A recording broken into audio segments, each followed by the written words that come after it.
Today on the Mattcast, I had the pleasure to speak with Max from Max Makes Magic. He runs his channel with a variety of content from Magic the Gathering trivia, from him literally printing artifacts from the game of Magic the Gathering, and I am thrilled to bring this conversation to you because I had such a great time talking with him, and it's coming up next. Welcome back, everyone, to another episode of the Mattcast. I am Mattcaster Mage, and I am joined today with Max Makes Magic. He has a fantastic YouTube channel where he creates things from scratch that all revolve around the world of Magic the Gathering, and I am so thrilled to have him here today. How is it going, Max?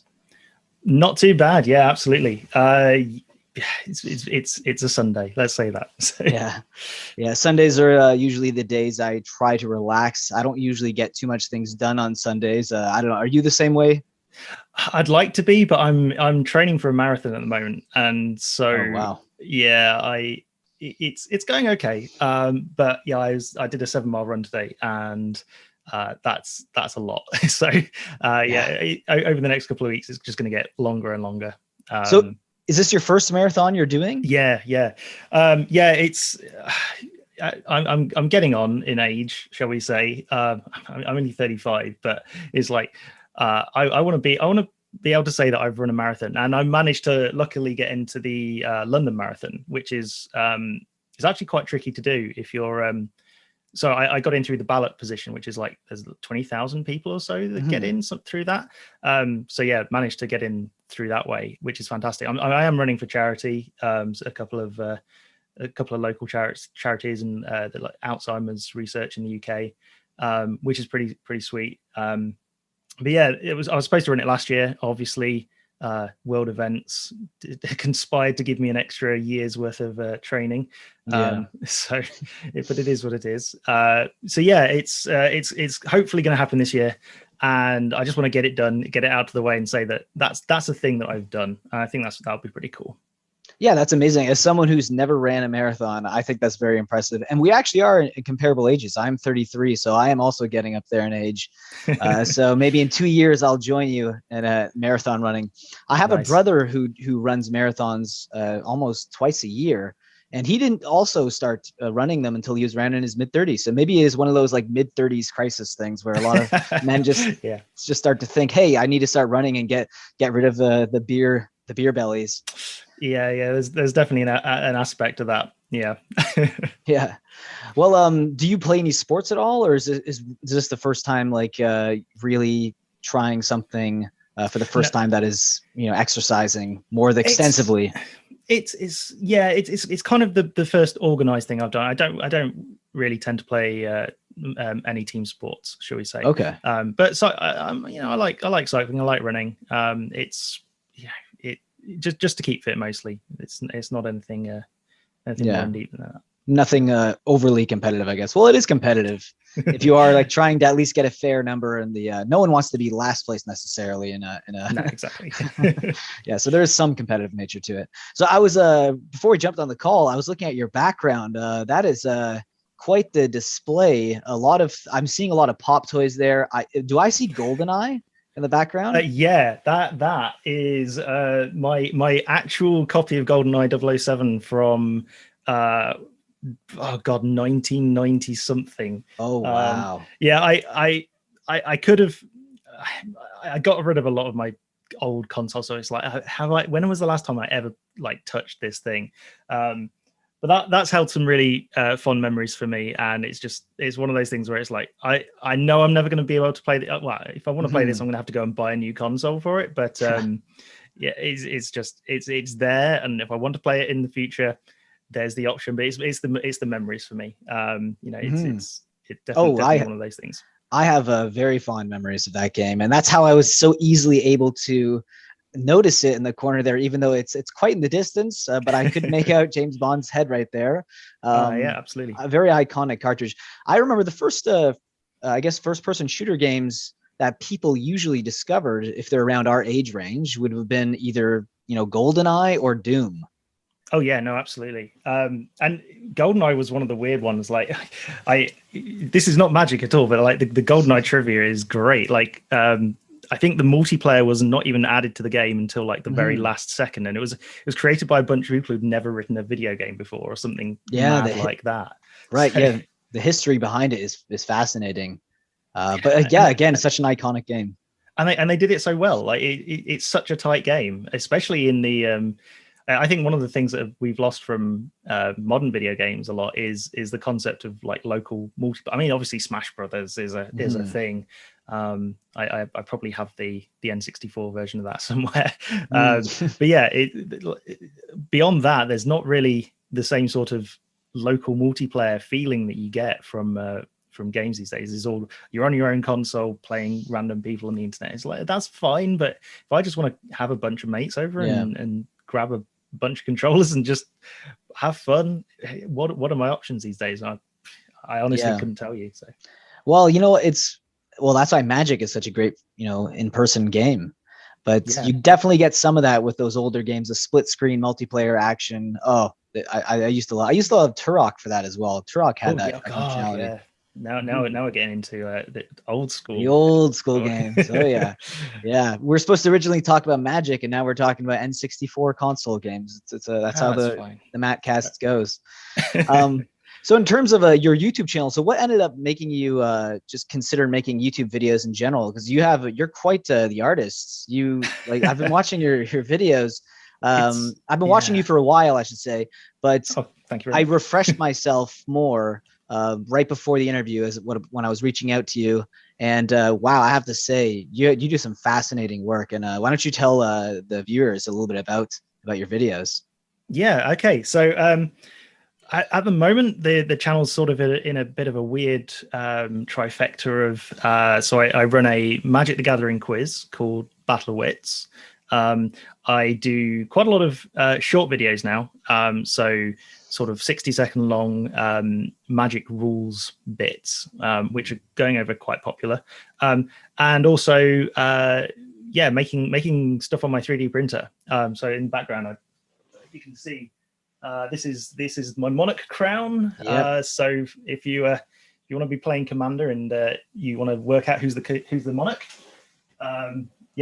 there's that. So it's sort of it's sort of evolved over the last couple of years. I used to do streaming. I used to the standard stuff that you see on YouTube basically. So a lot of people are coming on recording gameplay, and that's fine. I had a bit of mild success with that. Then during the pandemic last year, it was like, you know what?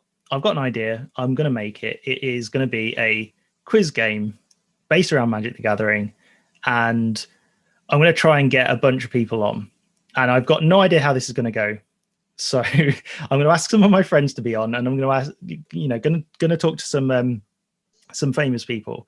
So the first episode was supposed to, well, the person who was supposed to be on never made it on in time. Basically, they were like, oh yeah, crap, we were supposed to be recording, and it's like, yes, we were. It's fine, never mind. So the next day, I was in that sort of weird ass funk where it's like, oh god, what do I do now? I'm just going to go and DM Gavin Verhey and Merchant, because for some reason Merchant followed me at some point. I think it was because we were at Magic Fest London back in 2019, and he was like, "Oh yeah, okay," followed by Merchant. That's pretty sweet. So DM'd him and said, "Hey, do you fancy being on a quiz?" And he came back and said, "Yeah, that sounds great." I'm like, "What?" Like, completely blew my mind. And then Gavin Verhey would turn around and said, "No, that sounds fantastic. I definitely want to be involved with this. Can I be on the first episode?" I was like, I was planning for 3 people, but I guess there could be 4.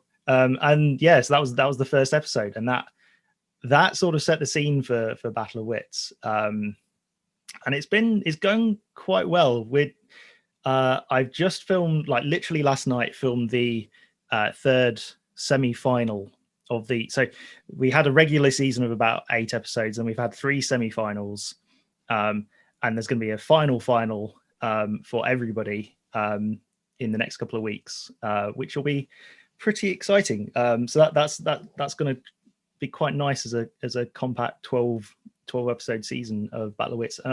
looking to do a second season. There's only so much Magic trivia is the only problem. So yeah, I think it might end up being a 2-season thing in total. But that's fine. Like the sort of I came into this going, yeah, it's you've got to come up with interesting games. And a lot of it is, I mean, I could write quizzes that are really, really hard,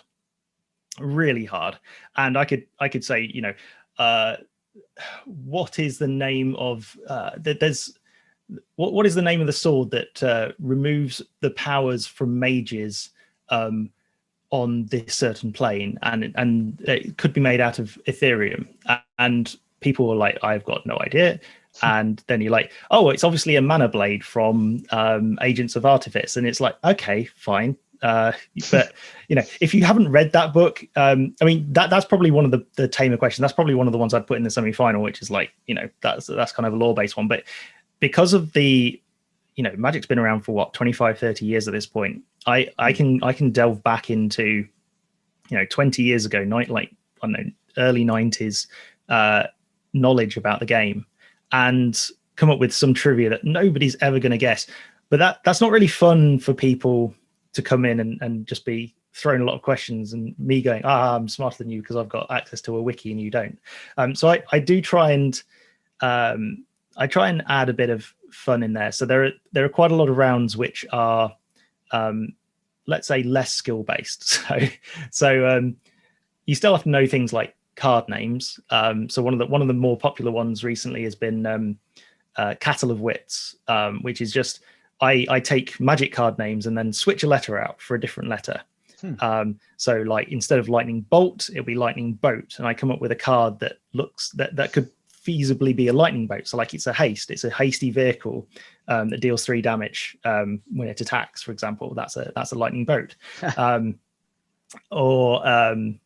Yeah, so there's a whole raft of those, and people like those. I mean, viewers like those, contestants like those. There are a couple of rounds that people have come to me and said, "This is fantastic. I love this. Do more of these." And it's like, well, I've got to balance those up with some actual trivia. You know, there are people who like the trivia, there's people who like the graphical stuff. So, and also there's limited amounts of each that you can do. I am certainly, because I'm a programmer by my day trade. So I have a lot of scripts to help me. I can run a program against the entire Magic card database and go, yes, this combination of these things actually sounds really good. Let's use those. I can come up with a picture for that. But yeah, as time goes on, you start realizing that actually the available clues and the available questions is definitely getting limited. So. But yeah, it's one of these things. It's definitely a passion project at this point, because starting, I don't know, early this year, possibly even late last year, started doing short videos, which was YouTube introduced the new feature, YouTube Shorts. I think originally just in India, but they sort of rolled it out to the rest of the world in a beta tag. I don't know exactly what time. And I thought, you know what, I'm going to try some stuff here, because how hard can it be? And it turns out that sometimes it's really hard and sometimes it's actually fairly straightforward. So there's a couple of videos that I've made. Ironically, the ones where it's, look at this awesome, weird interaction in Magic the Gathering. They're actually quite easy to make. So yesterday I recorded 3 videos in about 15 minutes using, admittedly it's the same deck, but I recorded 3 videos in 15 minutes. And then there was another one which I did which was a version of Yakko's World from Animaniacs, right? Which had 120 different counter names. It was the counters of the world, and I went through and phonetically matched the names of the counters to the syllables of the song, so it would sound the same. So like Puerto Rico, Colombia, etc., except that it's the names of the counters.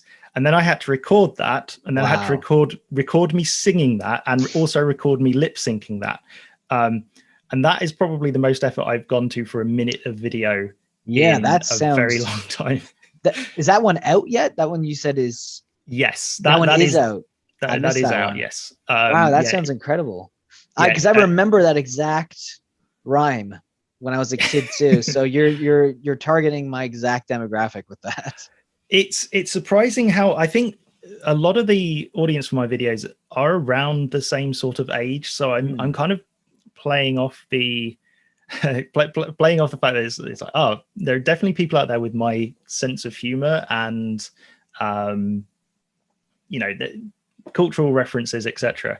So there's definitely a subset of Magic players which are just like, oh yeah, I love this content speaks to me. I really like this. So I'm trying to do a bit of the zany stuff, trying to fit stuff into 60 seconds.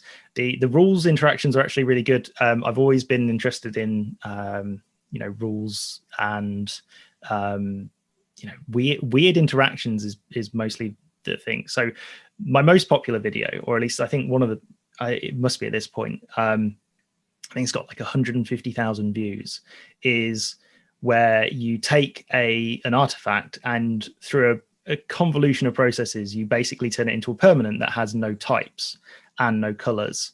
So it's literally in the base combo, it's literally just blue. That's it. It doesn't have. It's not an artifact. It's not a creature. It's not an enchantment. It's just a blue. And the fact that the game supports that, and the fact that Magic Online supports that as well, is really astounding. Which is amazing.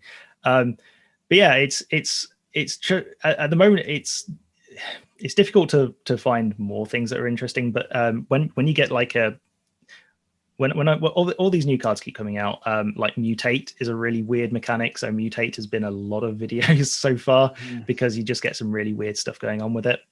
But yeah, it's if I find something that I like and I find an idea that I want to share with people, so far it seems like other people want to watch it. And a lot of people have said, look, it doesn't matter if it goes into like 2 minutes. You can, take 2 minutes of my time away.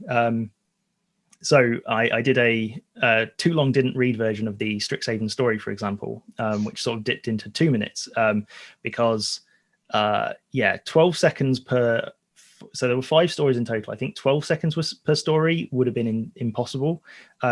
Even at 24 seconds a story, I was speaking way too fast, and I got a lot of comments saying, "Stop speaking so fast. Your accent is not."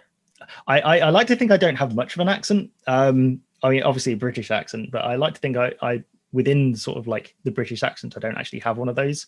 But a lot of people are saying that it's really difficult to understand what you're saying because you're talking so fast. But that it's all feedback to take on for the next time. So yeah, I've got a couple of ideas in the pipeline. Got some really interesting ones as well. So a lot of them actually come from the comments. So one of the ones I did recently was trying to make a treasure token. So the Ravnica Allegiance treasure token, the sort of like the Ortsov-esque logo. It's not exactly the Ortsov logo, which is probably a good thing. There's a whole legal issue around like actually using the Ortsov symbol. Let's get the right word. But on the actual artwork itself, it's slightly a different thing. So what I'm trying to do is trying to make that look gold. And I got some gold leaf and I was like, oh, here we go, gold leaf. How hard can that be? And it turns out it's actually really difficult. So people who do that are insane. But the number of comments I've had on that video, which have just been like, you should try this, or you should try this, or you should try this. And I have a problem in that I have access to Amazon. And so it's like I've now got gold spray paint. I have got metallic liquid gold Vallejo paint. I've got various different types of gold leaf to try and various different methods. And I'm at some point, I'm just going to sit down and make the second part of that video, which is just going to be, right, here are the comments that you sent in to me. I'm going to try each of them. And we as a collective are going to work out which of these actually works the best. I think that's one of the things I really like about having a slightly bigger audience now, is that people will respond and go, yeah, actually, You put a poll up and people will respond and go, yes, I think this about you, about this picture. I think that, I think this gold is great, or this gold is great. And people, it's having that feedback is really great let's say as a formerly small creator. In January, I had just under, I had 700 and something subscribers back in January. Wow. And now up to 7.1 thousand, which over quite the jump. it's entirely shorts. It's entirely shorts. I'm extremely fortunate.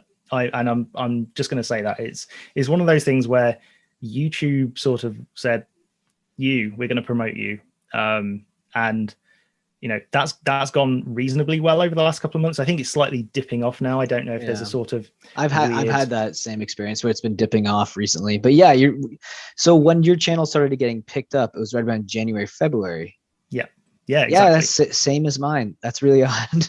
You both think Magic the Gathering content. I'm wondering if there's something there. Interesting. That is fascinating. Who knows? Like the algorithm is it's such a cruel mistress making videos. Like I try going outside the box sometimes, and the YouTube algorithm just says, no, you should not do that. It's 100%. Yeah. I 3D printed a Mario Kart trophy to send to a friend. So I've got a 3D printer that can print multiple different colors.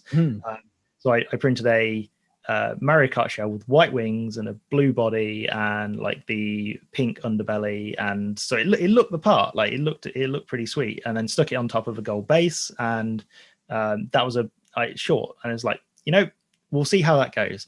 And YouTube was just like, no, I'm not pushing this to anybody. Like, your audiences are not in the same circles as anybody who likes Mario Kart. It's really interesting how that works out, because essentially they'll find a specific type of content that you made, and they were the ones who actually pushed it out to get it to the audience to actually, be reciprocal to your content.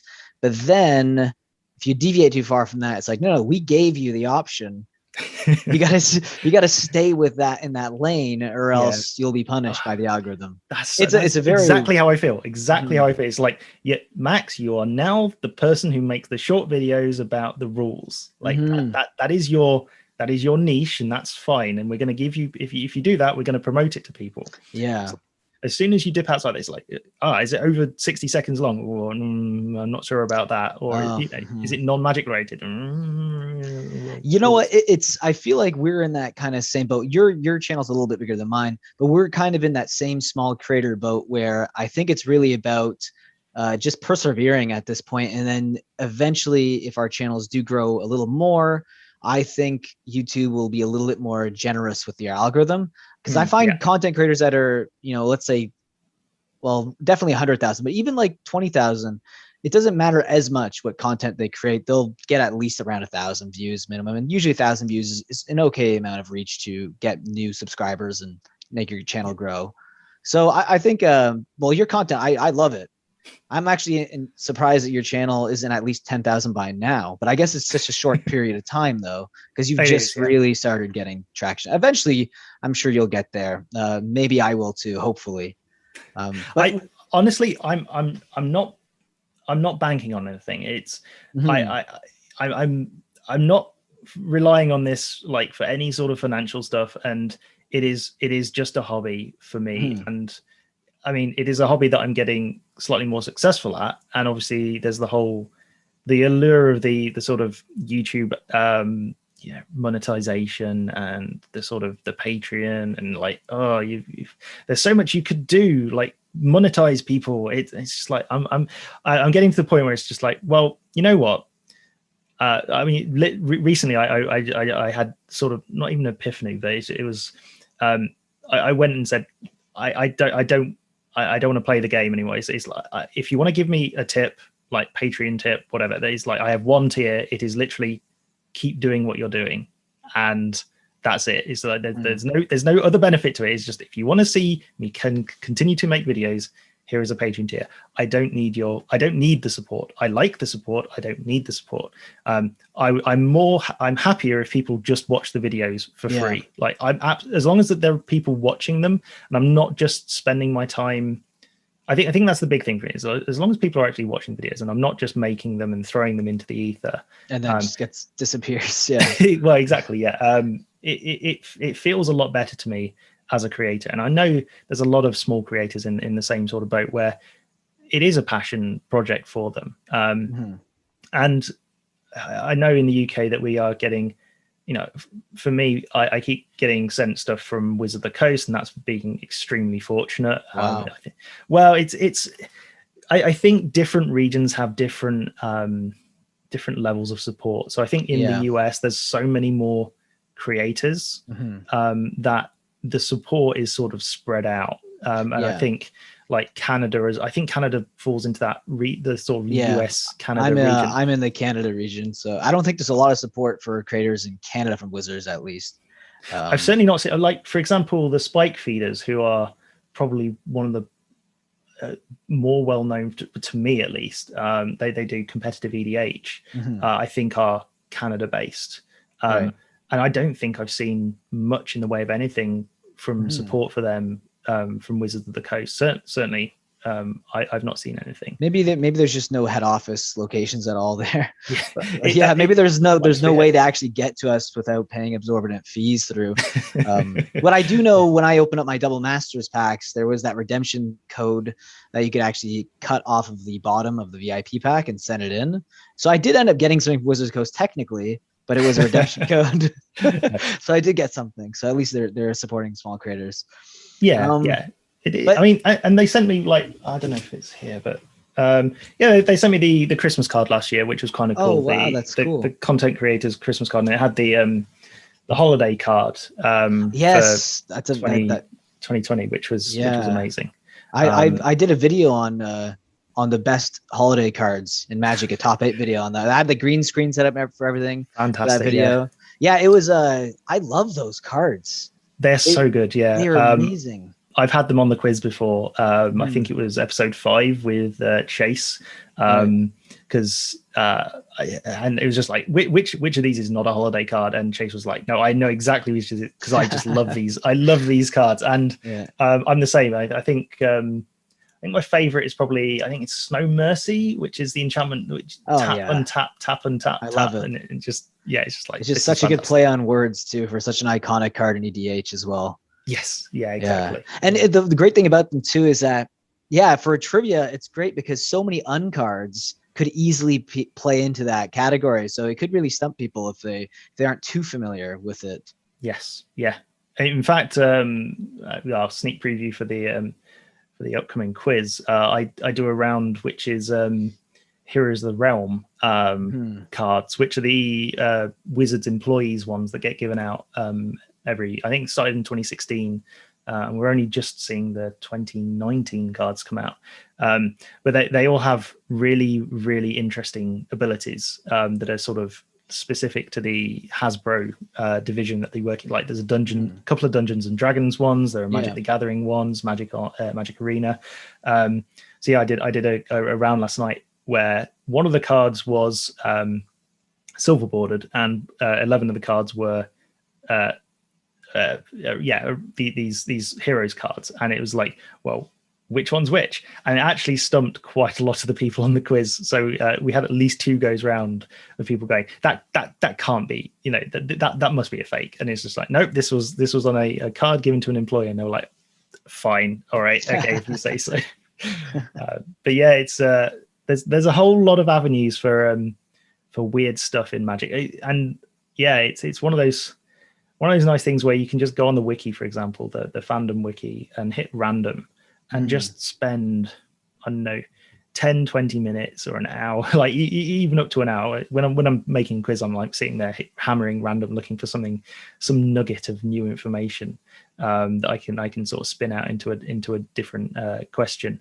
But there's the rich history of the game, and the fact that it's been around for so long, and the fact that they've done so many like weird random things is, it all feeds into like having this really rich history that I feel like a lot of people don't really know about. I'm not going to say don't appreciate, but certainly don't really know about. So one of the things I like about about doing the quiz is sort of being able to shine a spotlight at it and going, hey, look at this cool thing that they did back in the day.